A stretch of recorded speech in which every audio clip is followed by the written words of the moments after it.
Assalamualaikum warahmatullahi wabarakatuh. Saya Sofia Jamal dari D3 Analis Kesehatan Laboratorium Malang, Stikes Maharani Malang. Saya akan mereview jurnal yang berjudul Analisis DNA Mitokondria Swab Airborne sebagai bahan alternatif pemeriksaan identifikasi yang disusun oleh Ahmad Yudianto dan Yeti Ekasis Pitasari dan Nola Margaret. Yang pertama, DNA merupakan unit keturunan terkecil dan terdapat semua makhluk hidup mulai dari mikroorganisme sampai organisme tingkat tinggi seperti manusia, hewan, dan tanaman. DNA terletak di dalam sel. DNA juga menentukan sifat organisme yang diturunkan. Dilansir dari Ensiklopedia Britannica 2015. DNA merupakan bahan kimia organik dari struktur molekul kompleks yang ditemukan di semua sel prokariotik dan eukariotik dan dalam banyak virus. DNA mengode informasi genetik untuk transmisi sifat-sifat bawaan. Mitokondria, sesuai dengan namanya, merupakan rantai DNA yang terletak di bagian sel yang bernama mitokondria. DNA mitokondria memiliki ciri-ciri yang berbeda dari nukleus yang ditinjau dari ukuran, jumlah, gen, dan bentuk. Di antaranya adalah memiliki laju mutasi yang lebih tinggi, yaitu sekitar 10-17 kali DNA inti. Selain itu, DNA mitokondria terdapat dalam jumlah banyak, yang lebih dari 1000 kopi dalam tiap sel, sedangkan DNA inti hanya berjumlah 2 kopi.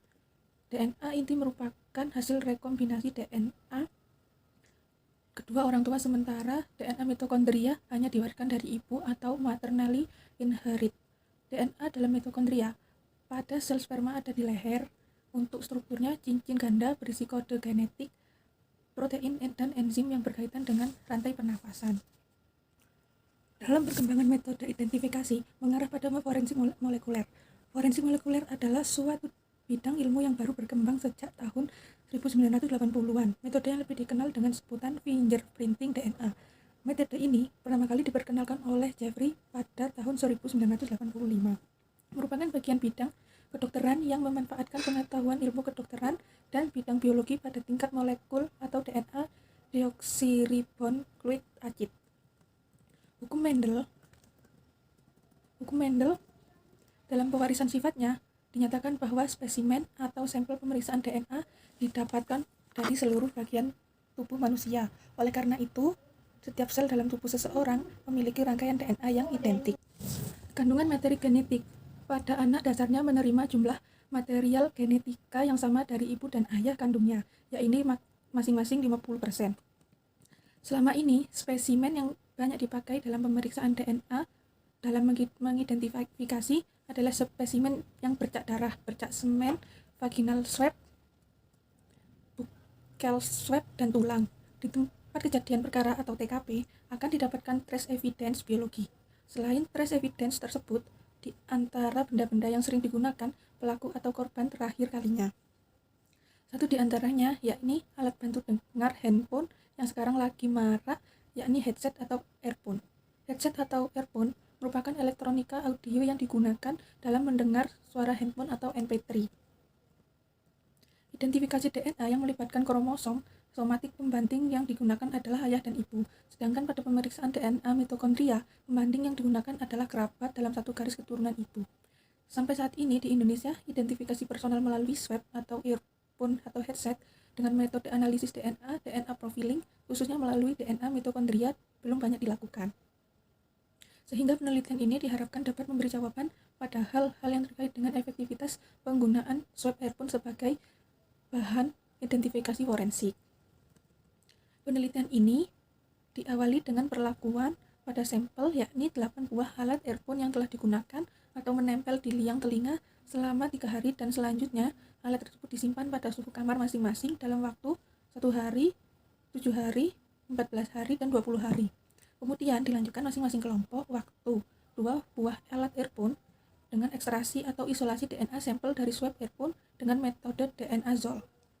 Hasil ekstraksi DNA sampel tersebut dilanjutkan dengan pengukuran kadar DNA sampel dengan menggunakan UV visible spectrophotometer pada panjang gelombang 260 nanometer. Hasil pengukuran kadar DNA melalui UV spectrophotometer menunjukkan penurunan kadar pada sampel bercak urin yang tersimpan di suhu kamar dan tempat dengan kelembapan tinggi dari hari 1, 7, dan 14 hari sampai hari ke-20 terdapat adanya penurunan yang cukup signifikan. Faktor lingkungan tersebut menyebabkan DNA mengalami kerusakan. Kerusakan tersebut bisa terjadi cepat atau lambat, tergantung yang mempengaruhi waktu paparan. Ada dua tipe kerusakan DNA, yakni kerusakan dari faktor dalam, misal reaktif oksigen spesies atau ROS, dan kerusakan dari faktor luar, misal suhu, kelembapan, dan lain sebagainya. Untuk keuntungan dari analisis DNA fingerprinting yaitu, yang pertama, mengetahui keberatan karakterisasi dan suatu spesies organisme. Yang kedua, karena setiap individu mempunyai DNA fingerprinting yang berbeda, maka dalam kasus forensik, informasi ini bisa digunakan sebagai bukti kuat kejahatan di pengadilan. Dan untuk kelemahan dari analisis DNA fingerprinting yaitu, yang pertama, jika pelaku adalah saudara kembar identik dari tersangka, karena keduanya memiliki pita DNA yang sama persis, sehingga menyulitkan proses identifikasi pelaku.